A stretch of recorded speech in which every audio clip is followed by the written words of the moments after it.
ગુજરાતના રાજકારણમાં સત્તા ટકાવી રાખવી એ કોઈ સહેલી વાત તો નથી જ. ના, બિલકુલ નહીં. અહીં તો દર 5 વર્ષે સમીકરણો બદલાય છે, નેતાઓ બદલાય છે, મુખ્યમંત્રીઓ પણ બદલાય છે.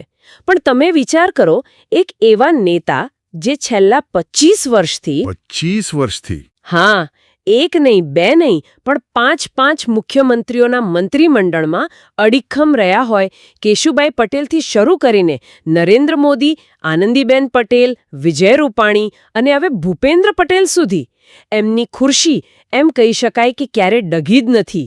હા, અને આ જ વાત ખબર છે, ગુજરાતના રાજકારણમાં એક મોટો કોયડો છે. બરાબર. કારણ કે ભાજપ જેવી કેડર આધારિત અને શિસ્ત માટે જાણીતી પાર્ટીમાં કોઈ એક વ્યક્તિ કેન્દ્રિત નેતા આટલા લાંબા સમય સુધી આટલા અનિવાર્ય કેવી રીતે રહી શકે? સાચી વાત છે. આ કોઈ સામાન્ય રાજકીય સિદ્ધિ નથી. આ તો એક રાજકીય મજબૂરીની ગાથા છે. એકદમ સાચી વાત. આજે આપણે એ જ નેતાની સફરને ઊંડાણપૂર્વક સમજવાના છીએ. પરસોત્તમ સોલંકી.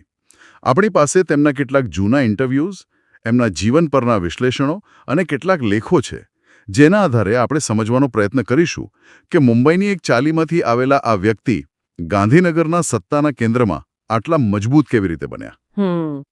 મને સૌથી પહેલો સવાલ એ થાય છે કે એમની આ ભાઈ તરીકેની ઓળખ, જે આજે પણ એમની સાથે જોડાયેલી છે, એની શરૂઆત ક્યાંથી થઈ? જો, આ સમજવા માટે આપણે સમયમાં થોડું પાછળ જવું પડશે.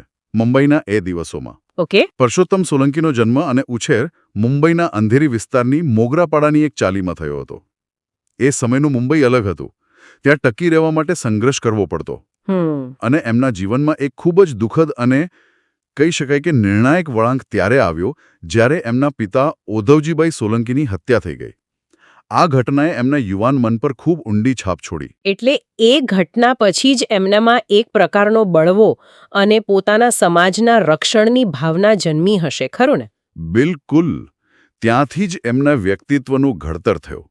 અને આ વાતને વધુ બળ મળ્યું 1992-93ના મુંબઈ રમખાણો વખતે. અચ્છા. એ સમયે જ્યારે ચારે બાજુ ભય અને અરાજકતાનો માહોલ હતો, ત્યારે સ્રોતો અનુસાર પરસોત્તમ સોલંકી પોતાના વિસ્તારના હિન્દુ પરિવારો અને ગરીબોની રક્ષા માટે આગળ આવ્યા. એમણે લોકોને ખાલી દિલાસો જ ન આપ્યો, પણ એનાથી આગળ વધીને કંઈક કર્યું. હા, કહેવાય છે કે આત્મરક્ષણ માટે 5-5 ફૂટના લોખંડના સળિયા પણ આપ્યા હતા. આ કોઈ રાજકીય ચાલ નહોતી, એ સમયની જરૂરિયાત હતી. અને આ જ સમયગાળામાં લોકોએ એમને ડરથી નહીં પણ આદર અને પ્રેમથી ભાઈ કહેવાનું શરૂ કર્યું.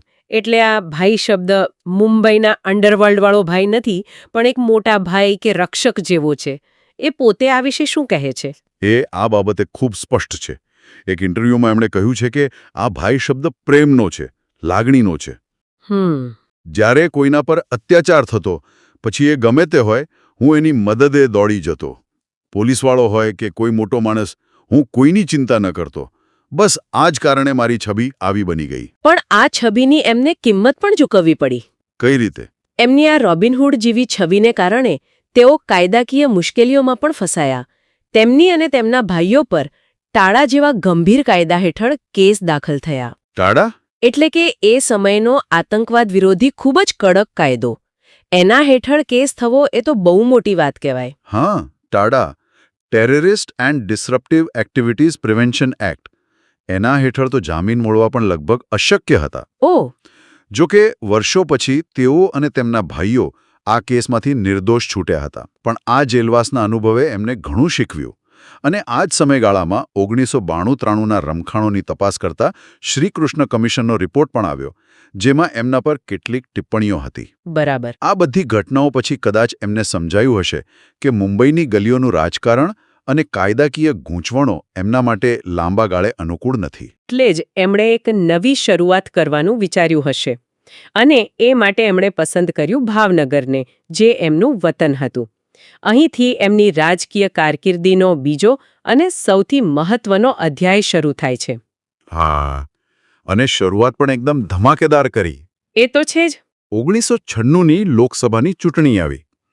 એમણે ભાજપ અને કોંગ્રેસ બંને પાસેથી ટિકિટ માંગી, પણ બંને પક્ષોએ એમની ભાઈ તરીકેની છબીને કારણે ટિકિટ આપવાનો ઇનકાર કરી દીધો. અચ્છા. હવે મોટાભાગના લોકો આવી સ્થિતિમાં હારીને બેસી જાય, પણ પરસોત્તમ સોલંકીએ અપક્ષ લડવાનું નક્કી કર્યું અને એમનું ચૂંટણી ચિહ્ન હતું પાવડો. અને પાવડાને એમણે જે રીતે પ્રચલિત કર્યો એ તો ગુજરાતના રાજકારણમાં આજે પણ યાદ કરાય છે. એમની પ્રચાર કરવાની સ્ટાઇલ એકદમ મુંબઈયા હતી.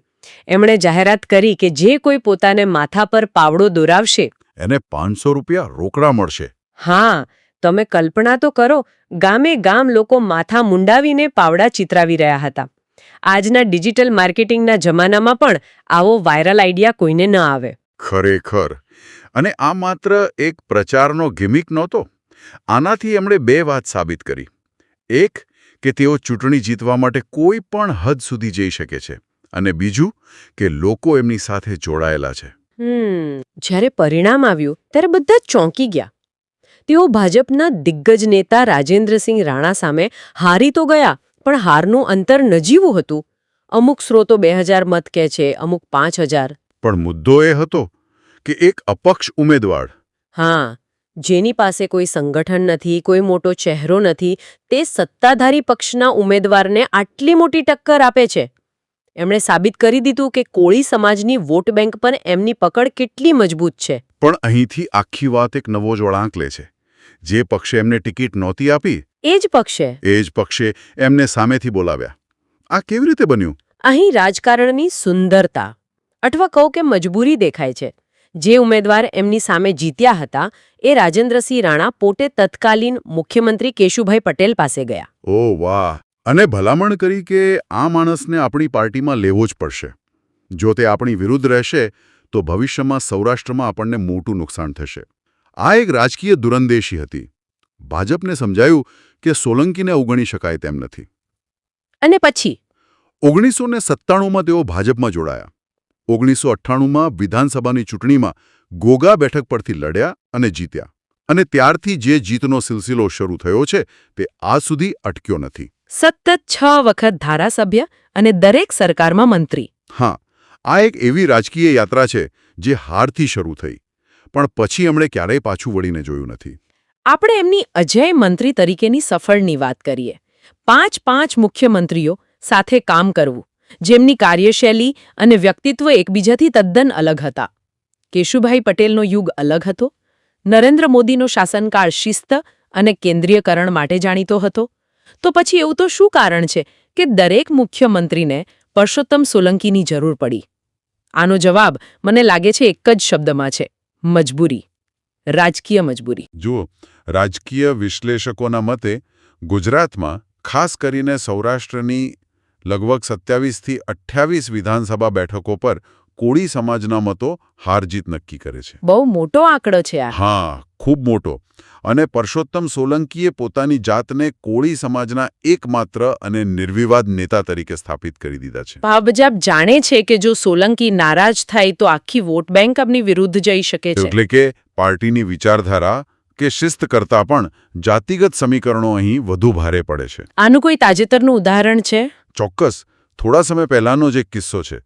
ભાવનગરના સાંસદ નીમુબેન આચાર્ય પરસોત્તમ સોલંકીના એક કાર્યક્રમમાં હાજર ન રહ્યા. ઓકે. સોલંકીએ આ વાતને જાહેરમાં પોતાની નારાજગી તરીકે વ્યક્ત કરી. હવે વાત નાની લાગી શકે, પણ ભાજપ હાઈકમાન્ડ સુધી પહોંચી. અચ્છા.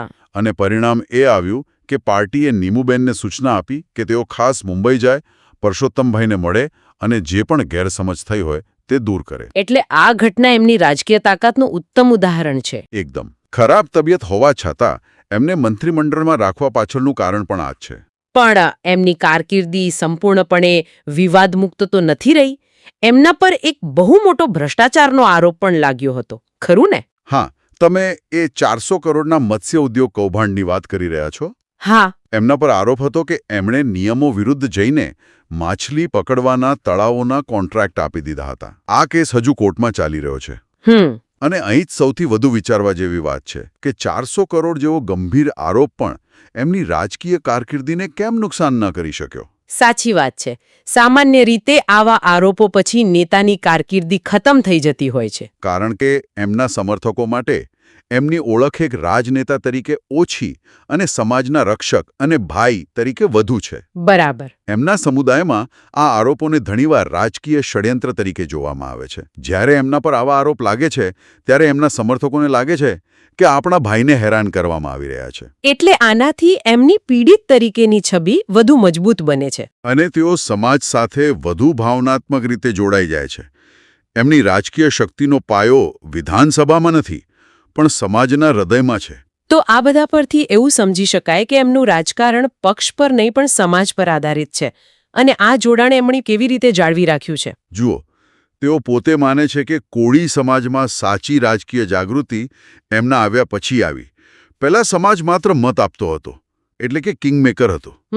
પણ એમના આવ્યા પછી સમાજમાંથી લોકો ચૂંટાઈને આવવા લાગ્યા, એટલે કે લોકપ્રતિનિધિ બન્યા.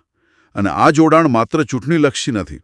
આજે પણ ભાવનગર અને આસપાસના વિસ્તારમાં કોઈના ઘરમાં પારિવારિક ઝઘડો હોય, પોલીસ કેસ થયો હોય કે કોઈ સામાજિક મુશ્કેલી હોય, હા, તો લોકો સરકાર કે પોલીસ પાસે જતા પહેલા સોલંકી પાસે જાય છે, કારણ કે એમને વિશ્વાસ છે કે ભાઈ આપણું કામ કરાવશે. અને સામાજિક સ્તરે પણ એમણે કેટલાક એવા કામ કર્યા છે જેણે એમને લોકોની વધુ નજીક લાવી દીધા. હા, જેમ કે સૌરાષ્ટ્રમાં સામૂહિક લગ્નની પ્રથાને મોટા પાયે પ્રોત્સાહન આપવાનો શ્રેય એમને જાય છે. અને એમણે ખાલી બીજાના લગ્ન નથી કરાવ્યા, પોતાના દીકરા-દીકરીના લગ્ન પણ સામૂહિક લગ્નમાં કરાવ્યા. એકદમ.